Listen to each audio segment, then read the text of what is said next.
The terrible, sickening feeling I get thinking that my dad's last hour on earth was filled with horror and pain, worse than anything he went through in the war. The decedent had first to fourth degree burns on 80% of his body surface. Oh yeah, it was crazy. It was real crazy. I wouldn't think nobody would do that to a 91-year-old. I wouldn't think it was possible. This is George Stewart. In 2015, he broke into his elderly neighbor's home, him to death, and set him on fire. And then, like that wasn't enough, he appeared on the evening news talking to reporters about the incident. His family even believed he was innocent. My brother have never been in any trouble in his life. Never. But evidence would show a completely different story. So what really happened, and why did George kill his defenseless 91-year-old neighbor? Let's explore.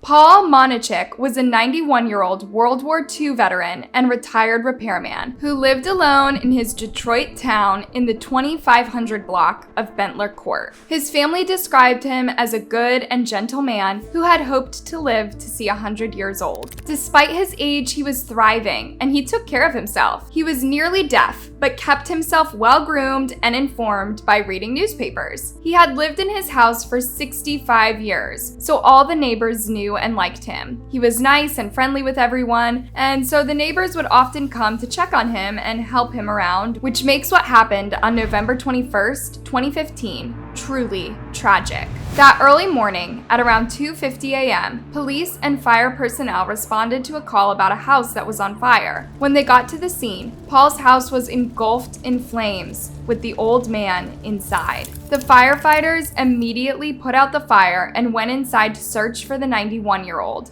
but they didn't need to search for long. Paul's charred body was found near his front door, lying on his back. He had been beaten and burned to death. What kind of monster would do this to a defenseless 91-year-old man? Paul's family was completely shattered by the news of their father's brutal death. It's really disheartening to think that somebody could bring harm to an elderly man. Paul's distraught son, Scott, pleaded for help from the public to track down the suspect responsible for this brutal act. Everyone in the neighborhood was also shocked by what had happened to the sweet old man who had no issues with anyone. He was a nice old man. Whoever did it, I hope they go wherever they gotta go. One of Paul's next door neighbors was 17-year-old George Stewart IV, who told reporters that he had seen someone driving off before he realized Paul's house was on fire. And I just seen the person just driving off with his car. Next thing you know, 2 minutes later, I walk in the house and we smell fire. Oh yeah, it was crazy. It was real crazy. I wouldn't think nobody would do that to a 91-year-old.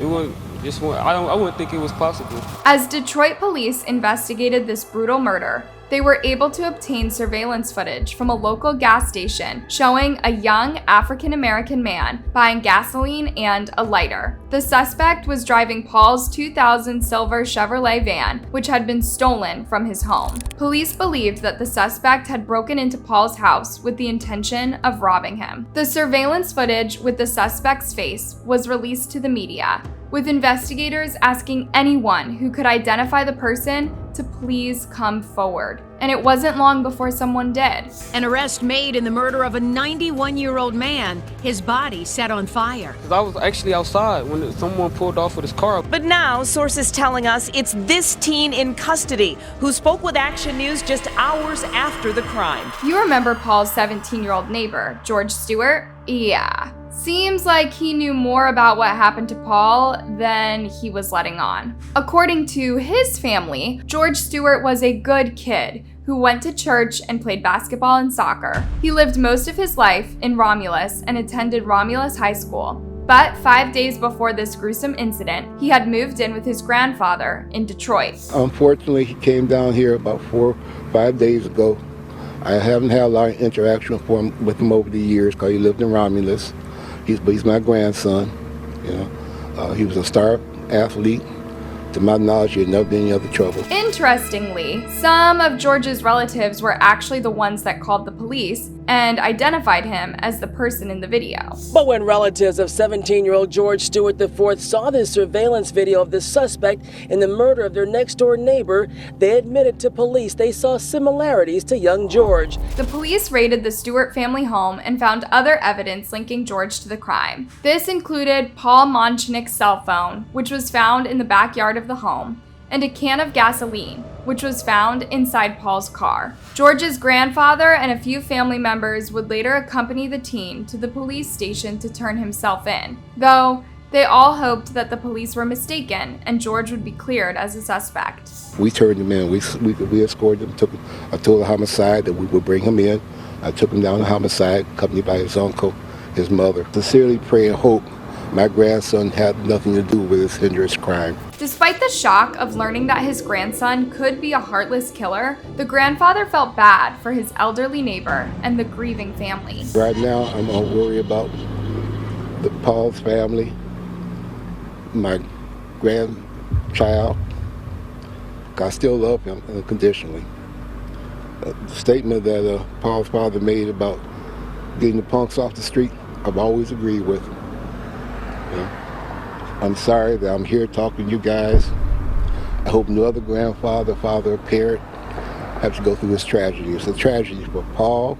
It's a tragedy for my family too. Meanwhile, George was charged with murder, felony murder, and burning a dwelling. Still, his immediate family members, including his mother, could not believe that he was capable of committing such a heinous crime. A family friend also defended him, saying, "It's an unfortunate situation on both sides. I think there's more to the story than what's being told." But was George really innocent, or was his family just too blind to see him for what he truly was?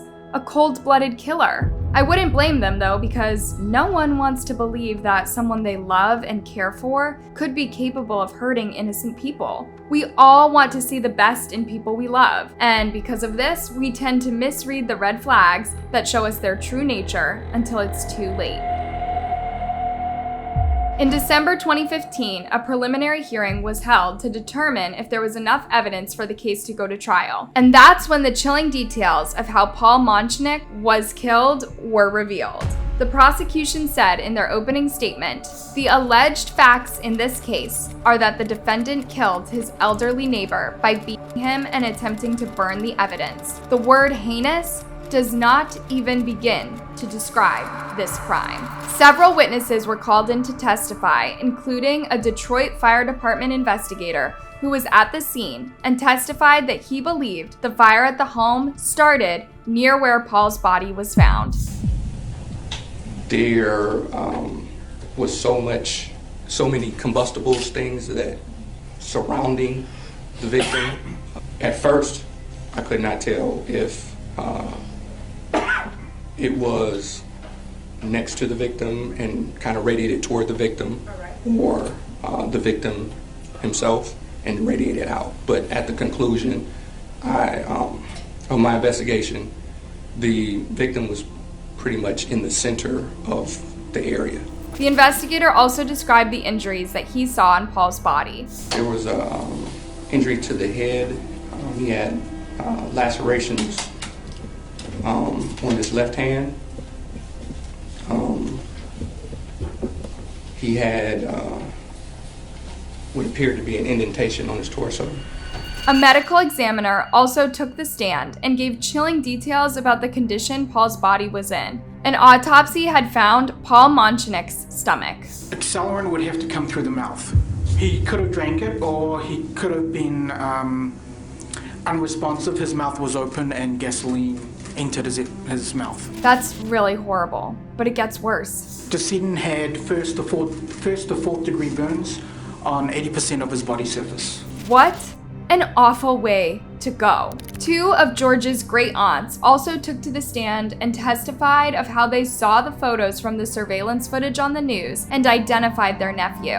One of the aunts said she didn't recognize him at first because the photos were dark, but upon a second glance, it's when she realized it was him. All the video relating to the crime, did you recognize someone in that video? The first time, no. At some point? Yes, I did. All right. And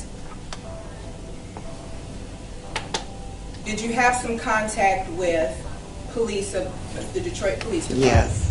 The aunt said that she went to the police to report she knew the person in the footage. You said that you told them that you thought you saw him or knew the person in the video. Yes. How certain were you of who you had seen in the video? I was certain, very certain. As the aunt was testifying, George could be seen looking like he was about to break into tears. Is this your signature at the bottom of this photograph, this exhibit? Yes. All right. And did you indicate on that photograph that you recognized the defendant in that photograph? Yes.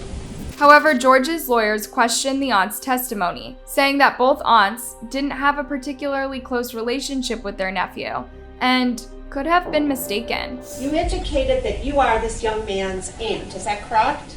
Yes. So that means that you are his mother or his father's sister, is that accurate?